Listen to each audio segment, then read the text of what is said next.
안녕하세요. S버프입니다. 승무패 22회차, 이번 주말의 차는 세리아와 EPL로 구성된 회차입니다. 먼저 첫 번째 경기 에버턴과 버니인데요. 지난 경기 뉴캐슬과 무승부를 거두면서 리그에서 12월 이후로 단 한 번의 승리가 없는 에버턴입니다. 이 마지막 승리가 지난 이 버니 원정 경기였었죠. 이 션데이치 감독의 끈끈한 수비는 나름 조직적이긴 한데 단순한 공격 패턴으로 이 득점력이 떨어지고 있습니다. 리그 득점이 19위예요. 20개 팀 중에서 19위. 버니는 지난 경기 울버햄튼과 무승부를 거두면서 강등권팀이 4경기 동안 무패 행진을 펼치고 있습니다.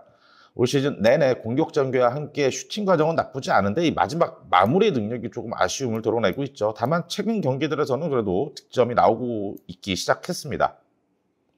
이 에버튼의 수비력이 최근 버니의 공격을 잘 막을 수 있다고 보이긴 한데 이 에버튼이 득점을 할 수 있을지가 미지수입니다. 또한 버니에게는 이 강등권 탈출이라는 아주 중요한 경기라는 점에서 이 의외의 반전의 결과가 나올 수도 있겠죠. 이 경기 에버튼의 무승부와 함께 패배를 추천드리겠습니다. 두 번째 경기는 풀럼과 뉴캐슬의 경기입니다.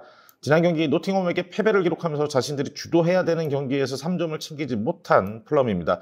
지금 10경기에서 상대적 약팀, 이 5팀 상대로 1승뿐입니다. 이 자기들이 주도하는 축구에서 이 승리를 챙기지 못하고 있죠. 확실히 역습 상황에서 강점이 있는 풀럼인데요. 빠른 선수들과 이 롱패스에 특화된 선수들이 많이 배치되어 있습니다. 이 롱패스 정확도도 리그 내에서 3위로 굉장히 정교한 정확도를 보여주고 있습니다. 지난 경기 에버턴과 비겼으면 이전 경기들에 비해서 이 득점이 나오지 않는 아쉬운 장면들이 많이 나왔던 뉴캐슬입니다.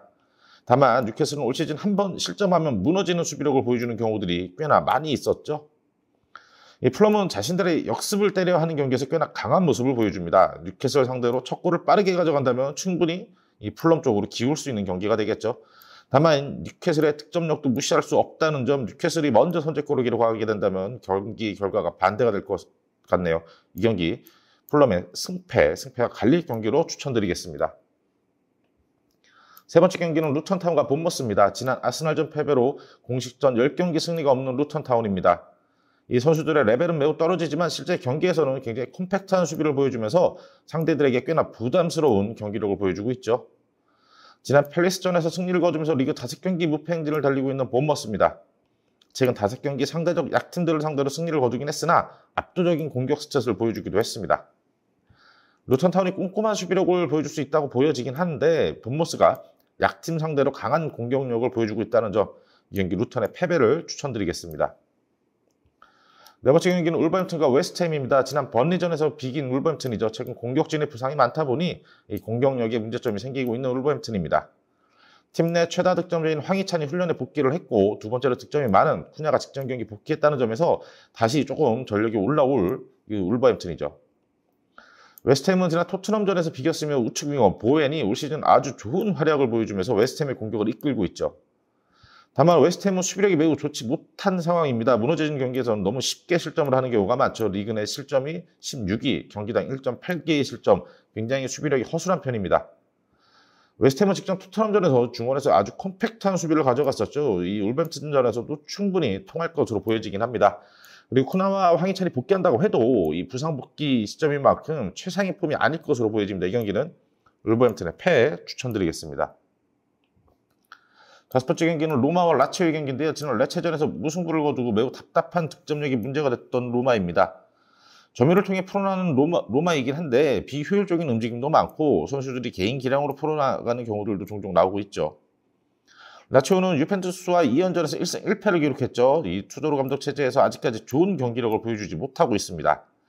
감독 교체 이후 기존에 쓰이지 않던 선수들이 기용되면서 이 새로운 경쟁 체제를 만들고 있다는 점은 라치오에게 좀 긍정적인 부분 같습니다. 로마의 답답한 공격력이지만 아직 팀이 재정비되지 않은 라치오이기 때문에 로마의 승리 가능성이 굉장히 높아 보입니다. 다만 감독 교체로 새로운 선수들이 나타나고 있는 라치오인 만큼 이 반전의 결과가 나올 가능성도 있어 보이네요. 이 경기 로마의 승패 추천드리겠습니다. 여섯 번째 경기는 브라이턴과 아스날인데요. 지난 브래트포드전에서 무승부를 거두며 최근 5경기 1승 2무 2패로 경기력 모두 아쉬운 브라이턴입니다. 최근 공격 전개에 답답한 모습을 보여주고 있으며 특히 상대가 내려서는 경우 이 패턴을 해결하기 어려워하고 있죠. 지난 루턴타운전에서 승리를 거두면서 중원을 두텁게 형성하는 경우에 고전했지만 결국 체급과 실력으로 풀어냈던 아스날입니다. 공수 양면으로 매우 목을 가지고 있으면 어려운 분위기를 가진 팀을 상대로 압도하는 경기력을 보여주고 있습니다. 리그 득점 1위입니다. 실점 최하위고 이 양면으로 매우 기록이 좋은 기록을 보여주고 있습니다.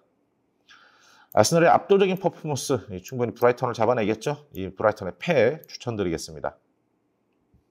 7번째 경기는 엠폴리와 토리노의 경기인데요. 지난 라운드 인텔에게 패하면서 4연패에 빠진 볼로냐입니다. 다만 칼리아리를 제외하며 최근 3경기 상대가 모두 강팀들이었죠. 버티는 능력은 좋은데 그거 한 가지밖에 할 수 없는 엠폴리입니다.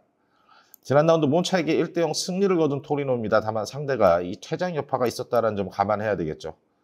최근 득점은 잘하고 있는데 만든 기회가 그렇게 많지는 않습니다. 언제든 예전처럼 공격력이 답답해질 수 있는 팀이죠. 두 팀 모두 공격력이 시원치 않습니다. 엠폴리가 내려서면 이 토리노도 아마 쉽게 뚫어내기 힘들 경기, 이 경기는 무승부 추천드리겠습니다.